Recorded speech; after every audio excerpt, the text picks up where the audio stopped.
Good evening, everyone. Welcome to Mariah Mitchell Association's Science Speaker Series. Thank you so much for joining us this evening for our April Science Speaker Series featuring Dr. Jedediyah Williams. We would like to extend a sincere thank you both to Dr. Williams this evening, in addition to our sponsors who make this complimentary series available to all. Thank you to Bank of America, our lead sponsor, as well as to the White Elephant Hotels and Resorts, and to Cisco Brewers of Nantucket. For a brief introduction on Dr. Williams, he is an esteemed mathematics and computer science educator at Nantucket High School, where he has led both the math and science departments. I've had the pleasure of being led by Dr. Williams myself when I served as mathematics teacher at Nantucket High School. Dr. Williams is also a 2019 recipient of the Presidential Awards for Excellence in Mathematics and Science Teaching, the highest award our nation bestows for teaching. While an NSF graduate teaching fellow in STEM, Dr. Williams worked on the Triple Helix Project, where he helped to design and implement culturally situated design tools for mathematics classrooms in the Albany Public School system. Dr. Williams is also a 2008 RET, or Research Experiences for Teachers, from the year 2008 at the Mariah Mitchell Association, where he spent time with our former Director of Astronomy, Vladimir Strzelinski.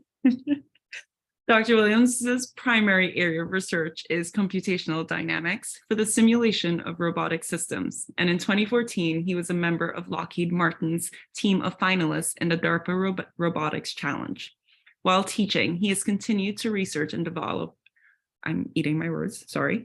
robotics systems while inspiring many young thinkers. He was also a qualification winner and finalist in the 2017 NASA Space Robotics Challenge, as well as a qualification winner, finalist, and top 5 winner overall in the 2021 NASA Space Robotics Challenge Phase 2. Tonight, Dr. Williams will lead us through his presentation, The Ethics of a STEM Education in the Age of Artificial Intelligence, in which he will discuss the onus on educators when handing over the tools of science and mathematics for teaching their responsible use and the consequences of artificial intelligence in our modern future. It is without further ado and so much enthusiasm that I introduce you all to Dr. Williams, and I hand the floor over to him officially. Welcome, Jed. Wow, thank you. Thank you so much. I'm super thrilled to be here, and I'm seeing the names pop up in chat, and it's just, I'm so honored that you all are taking the time to come and listen and hopefully participate. And it's good to virtually see you all. The virtual format is so great in so many ways, but it's also super weird. And we were just talking about this before, how strange it is. It brings us back to teaching during the pandemic. Please, if you have any questions, I think you can use the chat, but you can also use the Q&A feature. I'm so bad at technology, so I don't even know how Zoom works, but I think you can ask questions. And I'm here to support you for that part. Yes, thank you. And I'll also be looking back and forth between screens, but we're going to try to focus on some slides here. So let me just share my screen and we'll get started.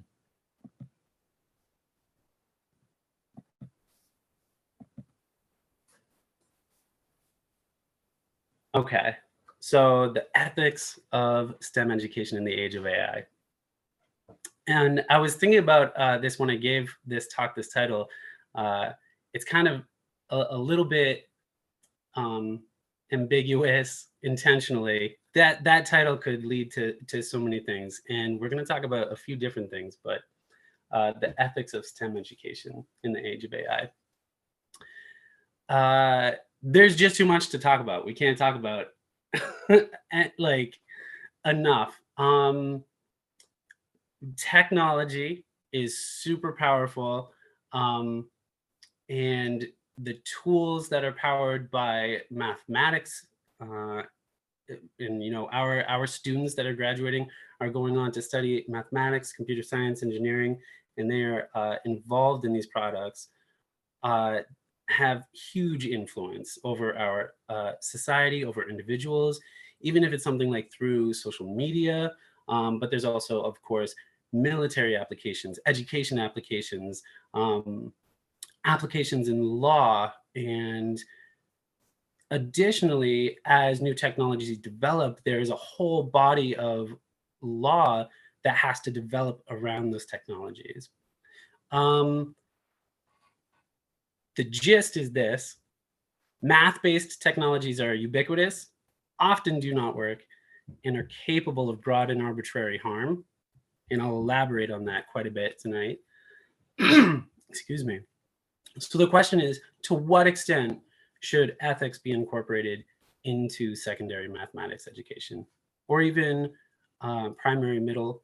For sure, this is a topic that's been discussed for decades at the level of higher ed.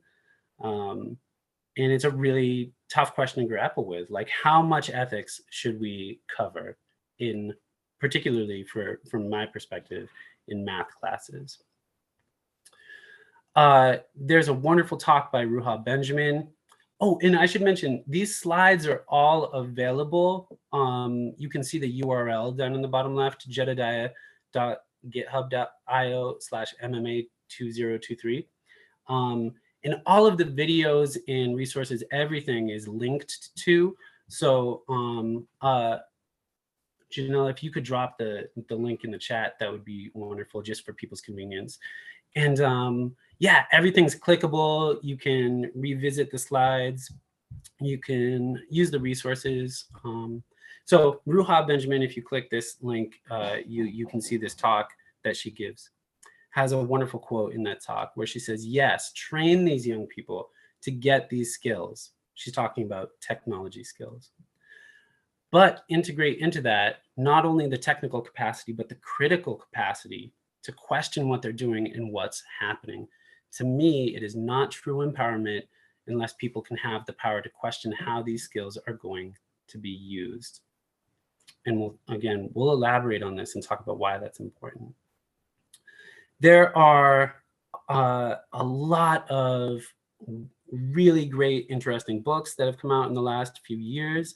These are some of them that do a great job explaining, much better than I can, how technology and mathematics-based tools really lead to societal harms. One of the most famous ones here, Weapons of Math Destruction, came out, I think, in 2016 by Kathy O'Neill. And she does just a wonderful job of explaining in detail how algorithms can, when not properly overseen, lead to dramatic harms in society. And she gives great examples in that book. We'll talk about a couple of those. Some of these are available at the Athenaeum. I have copies. If anyone is interested in any of these books or just recommendations, please reach out to me. But wait, you say, isn't math objective and neutral? And I don't know. What do you mean by math? Depends on what you're talking about when you say math. I'm going to work in some 1990s references into this talk. So here's the first one, the movie Contact, where the main character at this point, they're, I think they're working for SETI. They're looking for extraterrestrial life, and they're just scanning the heavens, listening for signals from alien civilizations. And they start to hear this dramatic signal. And the signal is like these 2 thuds, followed by these 3 thuds, followed by these 5 thuds. And they wait and they listen, and they're like recording the signal. It's very dramatic for anyone that's seen the movie. And they realize that the thuds are thudding out the prime numbers. And this is a beautiful idea, that if there were an alien civilization, or if we were trying to communicate with an alien civilization, you know, we don't have a common language. How could we start communicating with them? And, you know, a lot of scientists have thought about this for a long time. In the golden records went off back in the, when was that? Late 70s, early 80s. Mathematics, right, is often referred to as a universal language. And it makes sense, I think, that if we were trying to communicate with a sufficiently advanced civilization, that we would our starting point would be mathematics because it is so universal. So what am I talking about when I mention that math causes harm? Well, we're going to look at it a couple different ways, but first of all, let's ignore the philosophy of mathematics, ignore paradoxes, incompleteness, decidability, the unfinished state of mathematics, because we often forget to tell our students that math isn't nearly complete. If we ignore all of that, we still run into complexity. In complexity is the science that looks at systems and tries to understand how they work and what happens when they stop working. And this is a great book that explains the science of complexity, Complexity, a Guided Tour by Melanie Mitchell. She has a quote in here that talks about this idea that there were two major discoveries in the 20th century that showed Laplace's dream of complete prediction is not possible. Oh, there's a typo there. The idea of complete prediction, meaning that like if we knew the values of a system, that we could just use mathematics and make a prediction about future states of it, like weather, like predicting the weather. It was the understanding of chaos that eventually laid to rest the hope of perfect prediction of all complex systems, quantum or otherwise. So I think anyone that was around in the 90s saw Jurassic Park and knows about Malcolm, the character who was a chaos station. Gosh, I read a lot of Michael Crichton books back in the 90s. But he studied chaos and complexity. Mitchell goes on, but even if it were the case that natural laws had no longer any secret for us, that is to say that if we knew everything we could possibly know, we could still only know the initial situation approximately. We're limited by our ability to measure. It may happen that small differences in the initial conditions produce very great ones in the final phenomenon. Prediction becomes impossible. And that is a reference to what is often called the butterfly effect, sensitive dependence on initial conditions. So I'm working toward an idea, so stick with me here.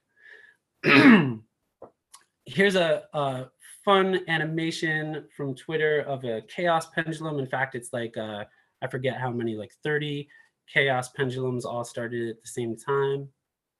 And they start at almost exactly the same place. And after only a few seconds, all of these pendula are all over the place, despite having started at almost exactly the same place with just slight perturbations.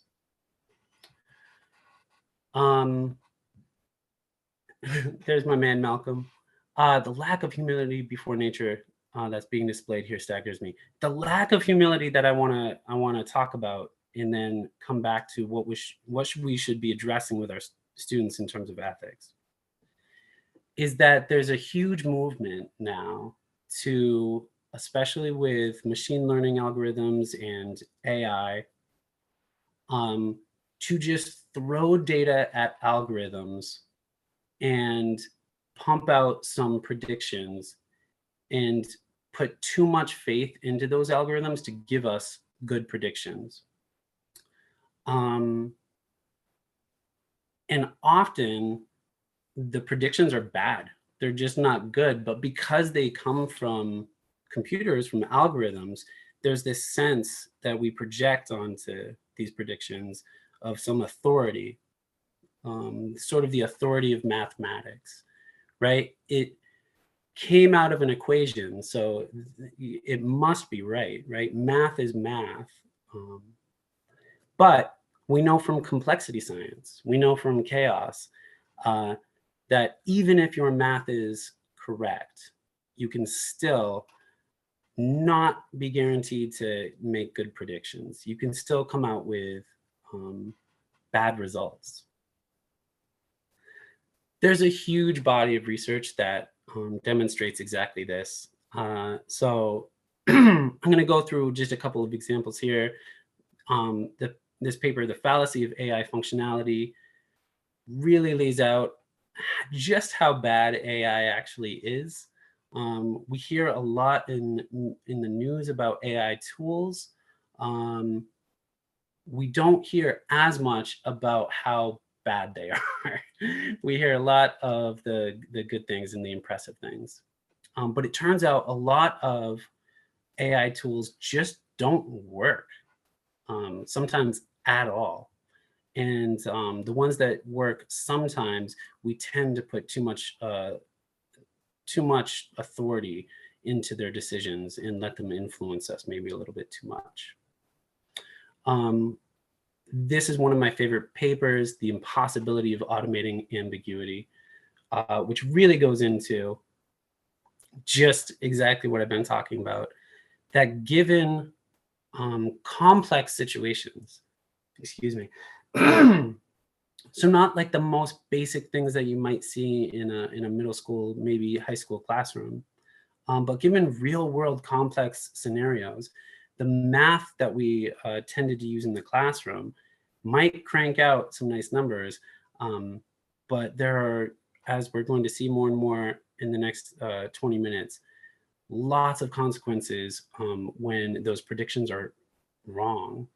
And it's really baffling to me and a lot of other scientists why people think we can do this in the first place. Why do you think that we can throw a bunch of data at an algorithm and get a good result? Because it's not foregone that it is even possible. Like I said earlier, all of these links are clickable. So if you're interested in reading about just some examples of bad AI, there are a bunch of articles in here. Some of these headlines: eye-catching advances in some AI fields are not real. Machine learning faces a reckoning in health research. That article talks a lot about AI systems that have been developed to help medical doctors read scans that basically are making diagnoses incorrectly or in a way that just isn't helpful, or might even be misleading patients and doctors. Let me skip through here. Oh, you might remember Watson. So I think it's almost exactly a decade ago that Watson played Jeopardy. Watson was the IBM computing system. And lots of people hyped up Watson in a way that people now are hyping up large language models like ChatGPT. If anyone has seen ChatGPT or similar language models, Watson was going to basically change healthcare. It was going to like revolutionize the healthcare industry and start making all of these correct diagnoses that doctors were missing, because it had huge compute power and they were just going to dump data into it. And the thinking is that we can just dump data into algorithms and they will solve problems for us. Watson was, it turns out, a huge failure, and the program collapsed, and I believe most of it has been sold off for parts. Back in 2020, after the pandemic started, it was in a time where technologically a lot of machine learning libraries had been developed with things like neural networks and all sorts of fancy advanced algorithms for churning data into predictions. So everybody who had any computer science background at all was jumping into this and making predictions about COVID. What direction was it going to go in? Where were like the next hotspots going to be? All of these things. People, some really serious publications came out with models for predicting the behavior of COVID. And there's this great article that looked back on them, and what it found was, of all of the models, all of the COVID prediction models that they reviewed, none actually worked. So not a single algorithm for making predictions about COVID was actually useful in any way. None of them gave results that were actually useful. OpenAI is the company that built ChatGPT, and they used to do work with hardware, with robotic hardware. And one of their big projects that was in the media was this hand that could solve a Rubik's Cube. And I remember I was totally sold on this. It blew my mind when I saw it. And I was like, there's no way, this is unbelievable. I was convinced just by seeing the first article that a huge leap forward had been made in robotics. But then I started to find out more and more about the project, and it turned out what they did was very cool, but really not nearly the leap forward in technology that I thought it was going to be, or that I had inferred from the headlines anyway. The short story is it didn't actually learn how to solve the Rubik's Cube. It learned how to do some manipulations on the Rubik's Cube, and then they programmed it to solve the Rubik's Cube. It's a little bit cooler than that, but it's not much cooler than that. By the way, they shut down their robotics program shortly after that, which is a little weird because it sounded like they had this huge success, but then they completely shut down their program. Okay, I could go on and on. There's example after example of AI just being like really terrible and not working. Yet there's all this hype that keeps getting like recycled and recycled. And a lot of the ChatGPT stuff that I'm hearing right now sounds very similar to some of the Watson stuff from a decade ago, or some of the things we've seen in terms of robotics. Oh yeah, just project after project of robotics cancellations. Oh, I can't not mention Elon Musk and Tesla. Elon Musk has been promising us self-driving cars every year for I think we're in a decade. Maybe we're almost at that decade mark now. Guaranteed by the end of next year, we would have full self-driving cars.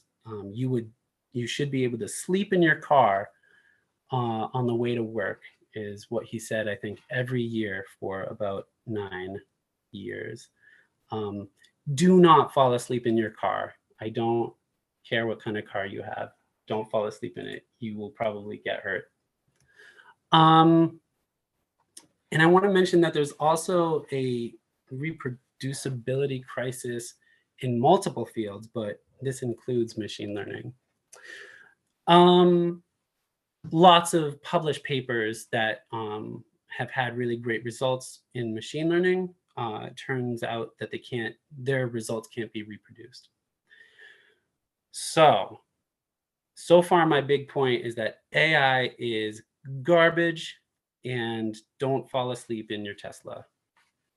Why is that a problem? Why is it a problem that AI is actually just really garbage and really bad at making predictions? Because it's everywhere, and it's getting used more and more, and it's getting used in more and more critical decisions and critical applications. There's a wonderful book called Fairness in Machine Learning that's available for free online if you want to read more about this. And I think this is like on the very first page. This quote is from the book. Our success, happiness, and well-being are never fully of our own making. Others' decisions can profoundly affect the course of our lives. Arbitrary, inconsistent, or faulty decision-making thus raises serious concerns. So for the engineers out there that are building these systems, for the companies that are running these programs, for the project managers and the salespeople, for everybody involved in putting these technologies out into the world, they have a lot of ethical conundrums. There's a lot to consider. I mean, for example, self-driving cars, whose fault is it when a self-driving car runs someone over, right? This is a question I asked recently. You know, I set it up and asked some students, and they were very clear that it's the auto manufacturer's fault. The students felt very strongly about this, that it's whoever built the car. If it's an AI problem, like, for example, the vision system failed to recognize a pedestrian in the road, which happened in the case of, oh gosh, what was Uber? In Uber's self-driving car ran over a woman. Whose fault is it? And they were very convinced very quickly by themselves that it's the fault of the auto manufacturer. I believe legally right now it's whoever's behind the wheel of the car. I think that's whose fault it is. But again, this is where we need our legal system to catch up to where technology's at, and people need to be very informed. Yeah, lots of ethical questions about AI and AI technologies. So some consequences, I've talked about some failures, but like, what happens when you build an AI system that is not capable of perfect accuracy, because no system is, and then you put it out into the world? And what I'm eventually working toward is those engineers and project managers and salespeople and reps that are working on these projects, our students are those future people, right? So they're going to need to be equipped for this world. They'll need to have pondered these ethical questions to some extent, like before the consequence arises. And hopefully they won't, just say something like, well, I'm just an engineer, and sort of place themselves as a cog in some system. So what are some consequences of data technology? Some of these are very well known, and I'll just repeat this again. These are, every one of these images has a link to an article about this. There's a very famous ProPublica article on machine bias, where algorithms were being used to make decisions about who gets parole or not. And it turned out that like, based on biases in the data, it was giving parole to whites at a far higher rate than blacks, just solely based, as far as we can tell, on the biases in the data on which the algorithm was trained. Gender shades. There was a whole documentary that talked about Joy Boylan-Winnie and Timnit Gebru's work. They looked at big companies like Amazon, IBM, Microsoft, and looked at their facial recognition software and found that the facial recognition software developed by these companies had a much higher failure rate for Black women than any other subpopulation. And so when you start to look at these examples, you have to ask, like what is, well, what's the problem with this? Well, say you have a self-driving car. I don't want to I don't want to keep going back to this example, but a system where the camera system, right, the vision system on this hardware um, makes decisions about what's a pedestrian or not, right?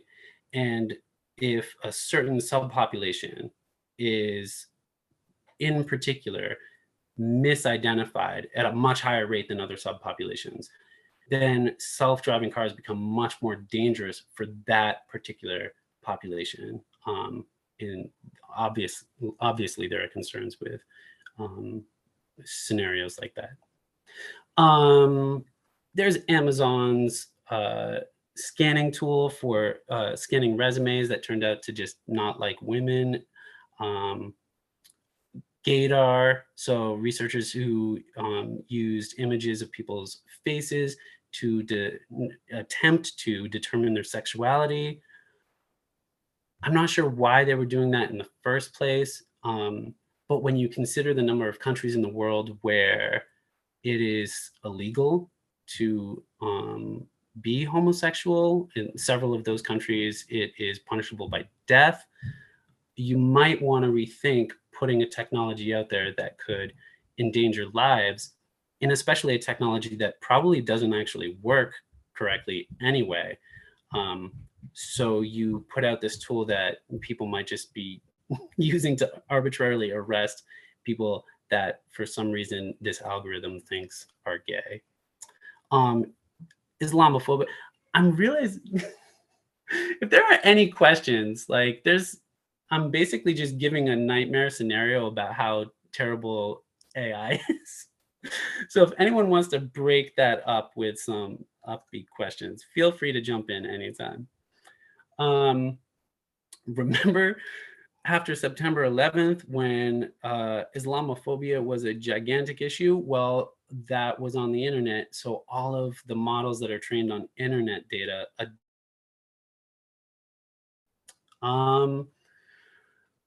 there's just example after example of technologies that have the bias of the engineers baked into the technology.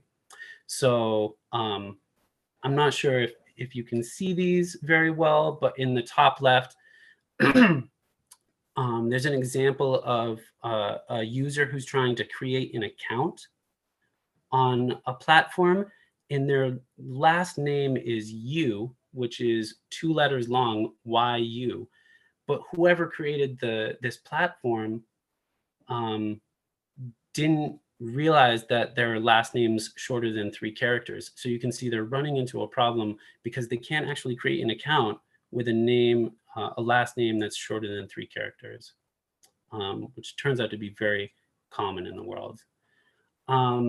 There's also, by the way, lots of cultures that don't just use first name, last name. This one on the right is both humorous and infuriating. On British Airways, Dr. Kling here was trying to schedule a flight, and she discovered that she has, I'm actually forgetting now. I forget if she's a PhD or MD, but she's a doctor. And she discovered that their system, if you put in that you are female under gender, then it turns off the ability for you to put your title as doctor, because whomever it was that built this system didn't just not consider this possibility, they considered it an impossibility for there to be a woman with a doctorate. This one on the bottom, Brendan McAdams, it wouldn't let him create an account again because there was something funny about his name. What was funny about his name was that it is McAdams and it has 2 capitalized letters, and this system won't let you create anything except first name with one capital letter and last name with one capital letter. Our students, my students, are going to work on user interfaces, and they're going to work on the behind the scenes of these tech platforms, but they're also going to work in customer relations, and they're going to work on all sorts of problems that, if they've thought about things like this, or if they know that problems like this can arise, that biases like this can creep into technologies, then we will be much better suited to avoid as many issues as possible, but will also be better suited to address issues when they arise. There's a misconception about AI that basically big computing centers just crank on some data, huge amounts, vast amounts of data, and then become intelligent. But it turns out that there are just lots and lots of human beings behind the largest AI systems.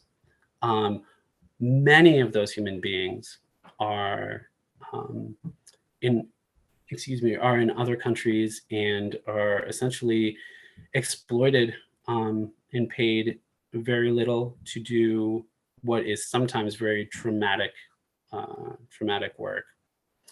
Facebook moderators who have to go through all of the horrible stuff on Facebook to make sure that it gets removed. TikTok moderators who, some of whom sued TikTok over the trauma that they experienced during the work that they did. Most recently, OpenAI, the creators of ChatGPT, were using workers in Kenya and paying them very little. And that contract was eventually canceled because the content that they were seeing, that the workers were seeing, was just really terrible. And so when you use ChatGPT and you're getting some coherent response from it, that is not just an algorithm running behind the scenes. It's an algorithm in addition to who knows how many tens of thousands of human work hours that have gone into trying to mitigate the really horrible stuff that's in the training data for these AI systems that can creep out. Something that we all should be aware of, in that for sure we don't do enough to teach students about, is privacy and what happens with their data when they download an app or start posting images, start posting pictures. Of course, in the news recently, there's been a lot of talk about banning TikTok because I believe we didn't want this Chinese company, or this China-based company, to have so much essentially surveillance access to US citizens. Yeah, I think, at the high school, we really don't have much in the way of technology classes. We don't offer computer science. I don't think we teach a lot of computer literacy or tech literacy, certainly not enough of it. And maybe a couple decades ago, when people were first joining social media and just dumping photos on, there was no sense then that those photos could be used, many years later to train these large AI systems. But people are discovering that their old photos have indeed been used to train these models. Something that I hardly ever hear about with AI is the toll or the usage of natural resources. these computing centers where models are trained, like these large language models or vision models, um, models for self-driving cars. These are huge computing centers that use a large number of resources. Um, one of the most obvious resources is just energy. Um, for the amount of energy that was used to train Chat GPT, I'm sure you could power a whole town for I don't know how many months or more. But there are also minerals that are needed for the hardware components. And this is a just really wonderful project, The Anatomy of an AI System by Crawford and Joler. It's Amy Crawford. I can't remember Joler's first name. And I encourage you to, at some point, click on this and go to their website, and you can zoom in on every detail of this image, the anatomy of an AI system, and it goes into great detail about where the resources come from to power modern AI systems. From like the minerals needed for the batteries to run the systems that are out there, like the self-driving car systems, to where the energy comes from to train the models. It's fascinating and terrifying, and like I said, it's one of the things I hear least about, but our AI systems are just gobbling up huge amounts of resources.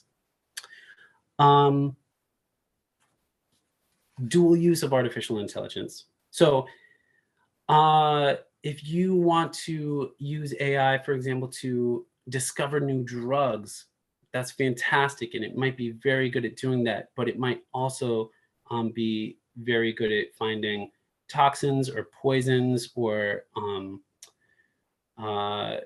bio warfare systems, essentially. You really have to think about how, if you're developing an AI system, and again, these are our students or my students who hopefully will be involved in these amazing projects, they really have to be thinking about how their projects could be misused. All systems are open to adversarial attack. So here's a facial recognition system used to unlock your phone.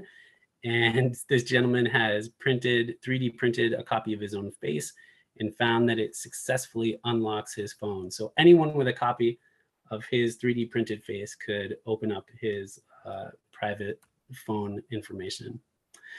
Imagine a case where there's a self-driving car going down a road, and that car is looking at the markings on the road, but someone with a projector can project new lane markers or new traffic markers onto the road, tricking the vehicle into thinking that there's a turn when there's not.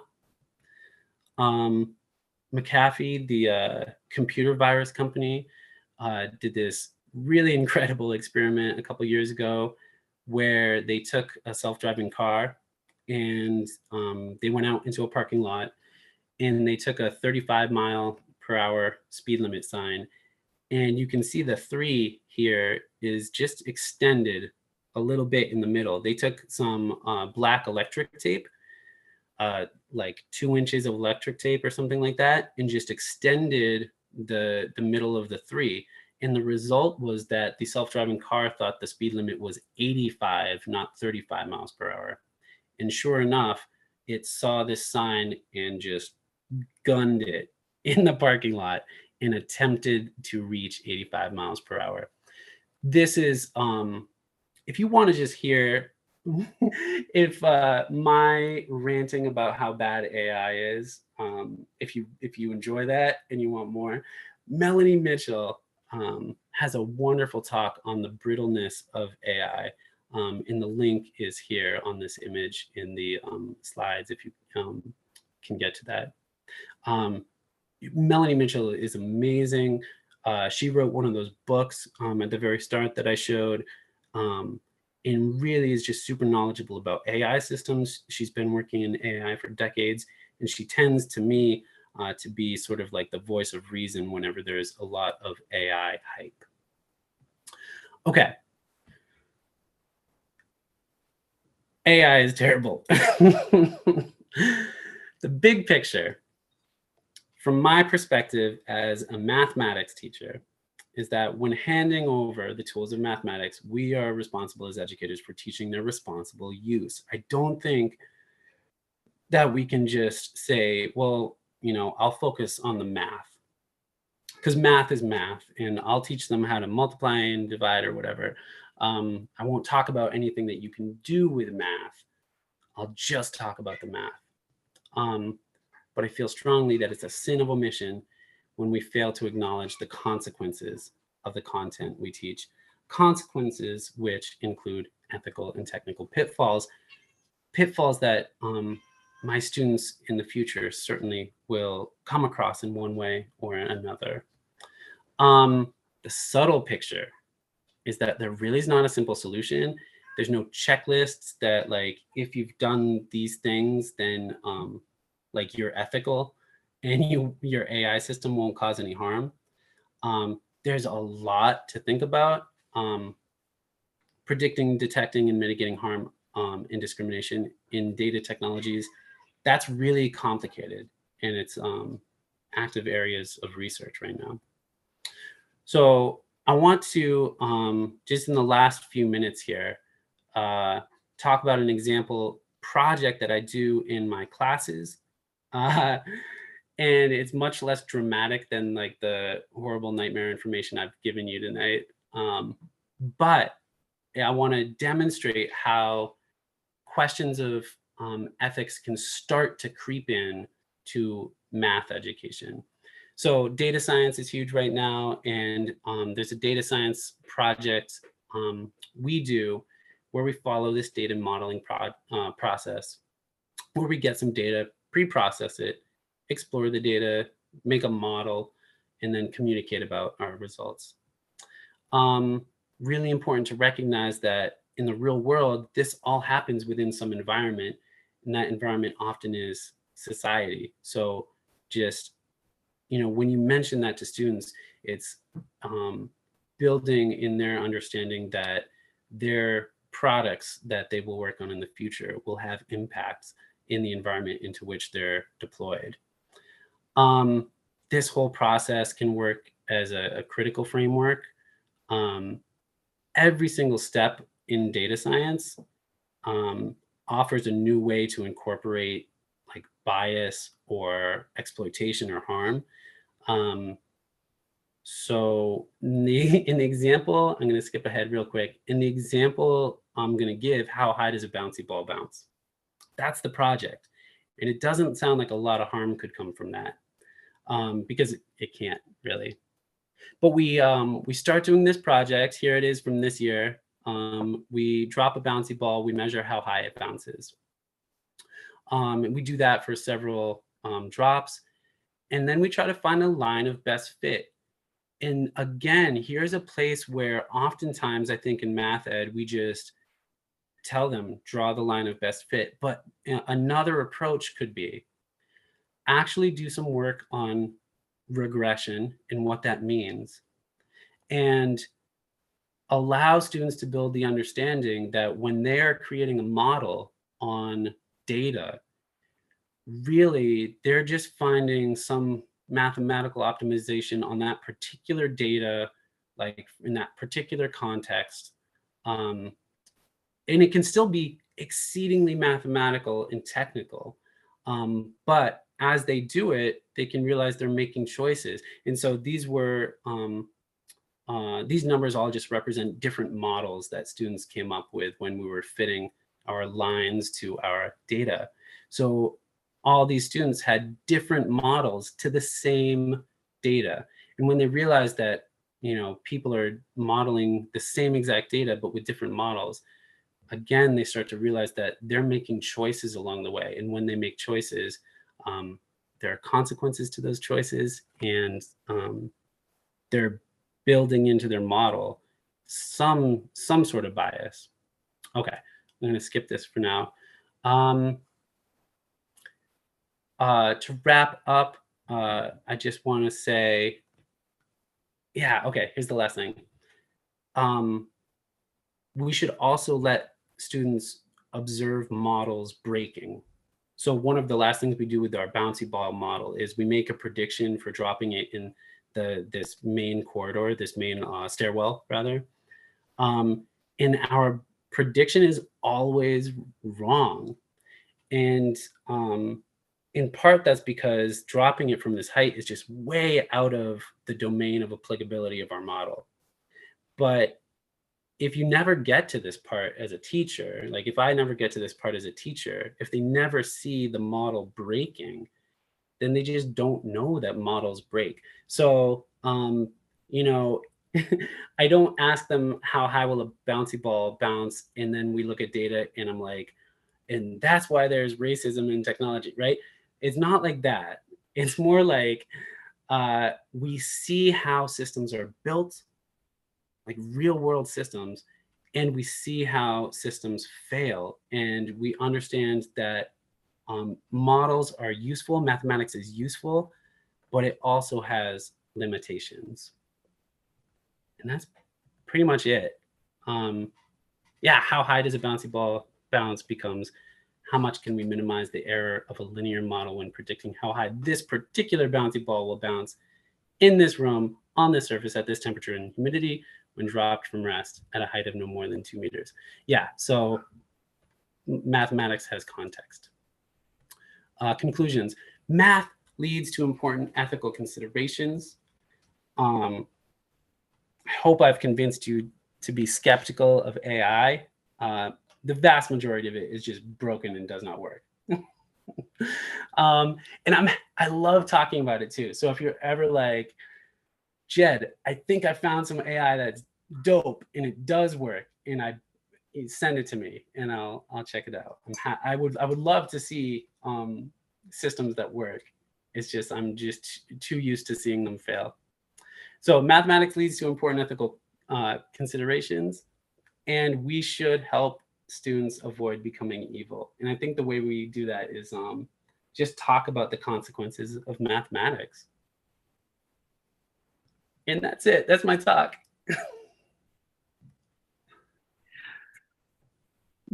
Thank you so much, Jed. I love that the position of your AI argument, because I feel like it's so common currently that everyone's like all gung-ho in support of AI without really considering what the implications and the biases are. So it's always refreshing to hear a balanced perspective. Yeah, it can really, really go wrong. So yeah, we need to be a little bit careful about it. And at this time, I see that there are a couple of questions and comments in the chat. And from Charles. Charles asks if you can please comment on AI and the cloud, if possible. Comment on AI in the cloud. Yeah, I mean, AI is very broad, right? So there are lots of different things that can be categorized as AI. And when we say the cloud, really what we mean is like servers, computers that are sitting somewhere with data on them. And, you know, a lot of modern AI algorithms require huge amounts of data to train them. And so what happens is that, you know, you're a company that has an AI system and you need to train your system. So you need vast amounts of data. So you go looking for data, and it can be really sketchy where you get that data. You know, so there's lots of web scraping and scraping of social media websites. And one of the concerns about privacy, especially one of the things we have to teach students with regard to privacy and just tech savviness, is when you put something online, it's out there. Somebody has it now, and they should be careful of that.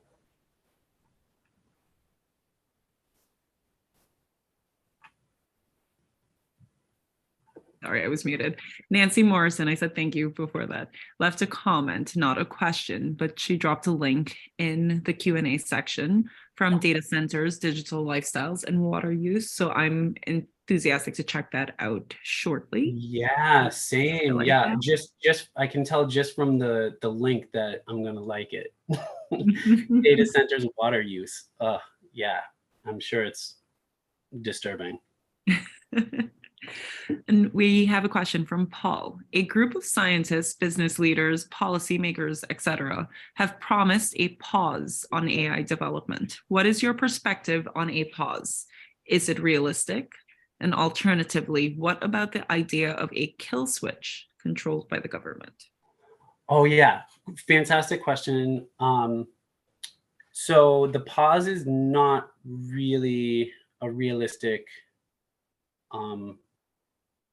idea, only because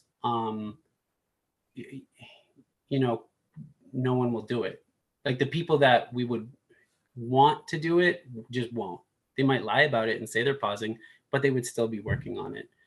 And I mean, one of the most famous signatures on that letter was Elon Musk, who really expressed concern about AI and how we have to put a stop to it right now.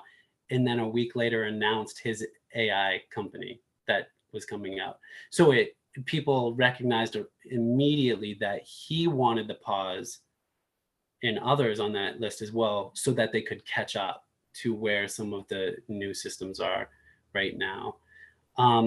You know, the concerns about AI that I'm hearing from a lot of people are like, what happens if it gets out of control? But I think one of the main points I wanted to make tonight is just the use of AI right now is it's already being misused. We already have huge problems with the applications of bad AI systems. I have no concerns about AI like wanting to take over the world. I don't think we need to pause for that reason. I think we need to pause because we're just deploying it everywhere for no reason. And it's breaking things. So it's inherently just again, misuse, yes, but there's no thought behind how it's being implemented and what areas it's being implemented, is what you're saying. Right. And I mean, that's really clear when you look at like after, recent Chat GPT came out, Google released their chatbot and their stock like crashed afterwards because it was just so bad. Bing released its chatbot helper, and there was just article after article of it. It like tried to convince somebody to leave his wife and run away with the chatbot, like crazy stuff. These things are nowhere near ready for deployment. Yeah, and they're just going to do harm. Because they're not refined or sophisticated enough. Yeah, and I'm not convinced that they can be. Like that article, The Impossibility of Automating Ambiguity. There are a lot of these applications that I think AI is just the wrong approach anyway. Would you agree that, and I might oversimplify this, that most people, when they think of the term AI and artificial intelligence, they think of this self-functioning learned system, where what I've learned from you tonight is that even though, yes, it is automated and programmed to run independently to some degree, it's still not inherently artificial because it's still dependent upon human perception and understanding. Oh, right. Yeah. So it gets really hard to talk about because if we really should pick specific cases and be like this particular technology system, and then talk about the details of that. Yeah, because when we say AI, I have no idea what people are talking about when they say AI. Like I know what they probably mean in most cases, but yeah, like my robot vacuum cleaner is an AI, yeah. So it gets tough to talk about. We have to be very specific about the platform that we're talking about. Yeah. Right. And not generalize it all into one. Not generalize it. That's right. Yeah. Dr. Hall, Robert Hall rather, asked, did you see the 60 Minutes show on AI on Sunday? I didn't. Yeah, I was telling Janelle we were all sick last week. It was terrible. But I'll check it out. Thank you for that. My science teacher, Bob Hall. Mhm. Emmy asked, would you suggest moving towards a course in this topic? I am a current college senior, and I'm curious how you would see these warnings/issues being implemented into high school and at the college level curricula, as I've never encountered information like this from professors in my courses. Wow, Emmy. Thank you for that question. I mean, just generally, I think, you want to be as educated as you can about everything. What I would really recommend most is to check out those books at the beginning. Oh, I think I'm still presenting my slides here, so I'll go back real quick. For sure, if you can find a great class, do it. And there are some great classes online, but these books are so, so good. Weapons of Math Destruction is a fantastic sort of like entry point into this world. But this other yellow one on the top right, Artificial Unintelligence by Meredith Broussard, also very good. Yeah, all these books are really great, and you will get a huge amount of information from those. Andrew McKenna Foster asks, are there examples you like where AI is useful? For example, maybe trying out basic coding or scripting. So not all doom and gloom. Are there benefits? Yeah. Oh, yeah. Andrew, hello. First of all, hi, how are you? Yes. In this particular talk was only the doom and gloom. In several other talks, I give the other side of the coin. And there's a course called Fast AI, and it's fantastic. It's online. It's free, and Fast AI has excellent examples of how their students have gone on to use AI to do some really cool things. One example off the top of my head, one of their students trained in AI to recognize chainsaw sounds. And then they deployed these microphones out into rainforests, protected rainforests, and they listened in their sounds all the time, but these AI were able to pick up on chainsaw to detect illegal logging in these protected forests. So yes, there's certainly like positives and examples of cases where it works, but I definitely am trying to offset the current hype, because so much of what I read and see talks about how amazing it is, and that's just not my experience. AI is so bad most of the time. Bob Hall, I see that one. It says the Google AI showed some pretty powerful things it does. Yes, it does. It does some pretty amazing things. One of the big questions, though, is like, what happens when it doesn't work? So in a particular context, you have to think about like, I have this system that works 99% of the time. What's the consequence the 1% of the time that it doesn't work? Because in like a self-driving car or like an autopilot on an airplane, 99% is not good, right? You need like 99.999%. And on top of that, you need to know exactly what's going to happen in the 0.001% of the time that it doesn't work. Like you need to have fail safes. And a lot of the AI systems that are out there just don't have any fail safes at all. So what's going to happen when they go wrong? And unfortunately, we know you can find multiple cases of people who have been arrested because they were identified by a facial recognition system as a criminal, and they were not the criminal, right? Turns out all but one case that I can think of that I'm aware of are Black men. And it's because these facial recognition systems do not work as well on dark skin. So you've got a system where Black men are in incorrectly identified as criminals at a dramatically higher rate, right? That system shouldn't be out there. Stop that system right now, right? Stop arresting people. um, yeah.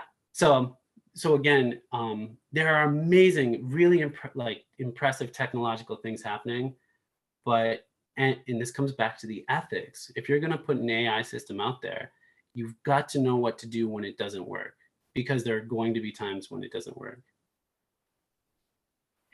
I guess my question for you at this point, Jed, and thank you so much for all you've shared so far. How do your students or students at large at Nantucket High School, how are they feeling about the current uses of AI in education? Like, are you seeing a lot of use of AI showing up like in homework assignments? I know that that's been like a rage across the country, like, oh, our kids are going to be doing authentic work anymore. What's your experience so far from the student teacher level? Yeah, so I mean, you know already that the answers are already online, right? All the answers are online already. We don't need super fancy AI for Right. students to cheat on their math homework, right? Um, yes, for English, yeah, you definitely want to talk to an English teacher. They would have a better perspective on ChatGPT, because like the large language models that make it so much easier to just crank out an essay, for example, Right. um, I'm sure are having an impact. But even then, in the 1970s, you could go next door, right, and ask like your roommate's friend for an essay Right. and submit that. So like, yes, the technology makes it dramatically easier to do, but it's not like these systems invented cheating. Right. Yeah, I'm not seeing anything from Mhm. ChatGPT other than like a general interest in it and like a curiosity about it. But yeah, I'd have to talk to my colleagues that accept more essay work. I would say that my experience is that I had it write a 60-minute like vinyasa sequence for me. And I was a little impressed with the level of detail at which it provided a Oh like yeah, solid yoga class, but it definitely still had holes and flaws, and it still requires, having an understanding of what you're doing. So I worry, or maybe that's a heavy word. I am interested in how it's being used on like the user end without having like the full understanding of whatever the assignment is. So let's say right. you have like a 600-word essay to write on the Great Depression, but not really being able to verify the facts that may not be accurate in that Yeah, assignment. yeah, totally. Well, so I will tell you, I when I got access to Chat GPT, I asked it for an example lesson.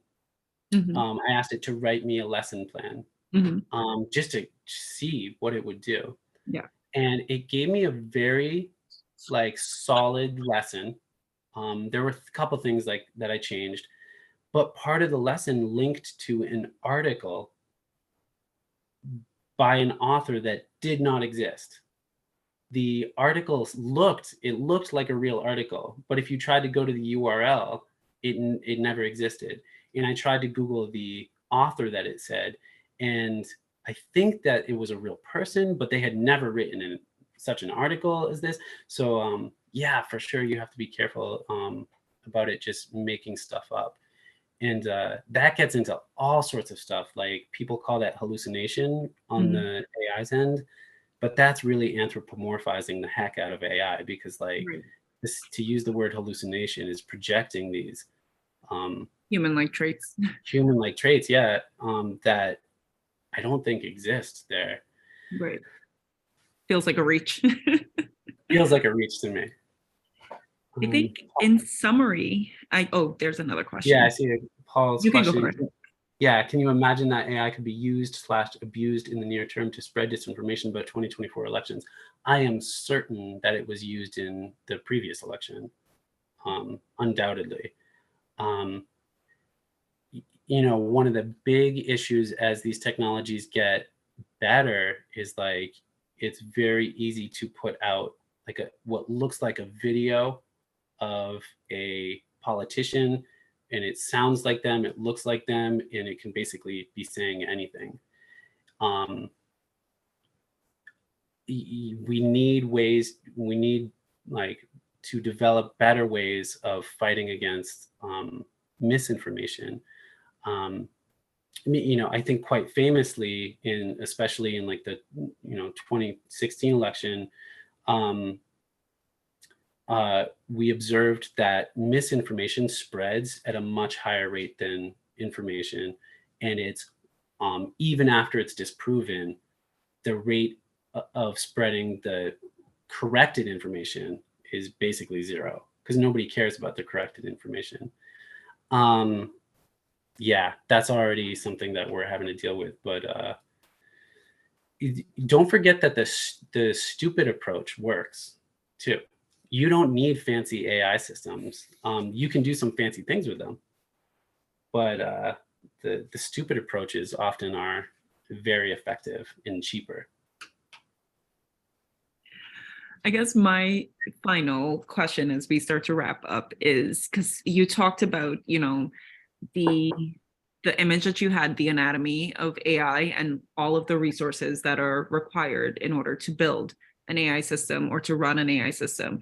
How do you feel, or what rather do you feel about the environmental implications of powering such large systems?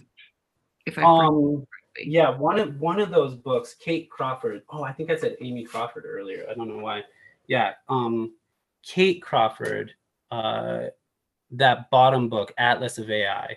Mm-hmm. That's a wonderful book on exactly that subject, and it's disturbing. Mm-hmm. I mean, not just the overuse of energy and the overuse of resources, but the labor exploitation that is involved is sickening. Mm-hmm. I mean, there are just people in other countries dying so that you can have a cell phone. They're yeah. I highly recommend that book, and the short answer is it's really disturbing. Oh, thank you for sharing that. My question to summarize or to wrap up is what else would you like to share about your experience with AI, or any forewarning you'd like to provide to your audience tonight? It's so fun. It's so fun. Yeah. So I'm trying to, at the moment, counter the AI hype, but math and data sciences are just so cool, and you should get involved. If you need a new hobby and you want to learn some Python programming, and you need like a project, and you want to do some AI, some entry level AI, please reach out to me, because I would love to work on some projects and get you started. Or if you're already like a little bit involved and you just want to chat about something, please reach out to me, because I always love to talk about stuff. And I will drop your website link in the chat again in case anyone missed it. And are you okay with me sharing your Gmail email? Yeah, please. Yeah.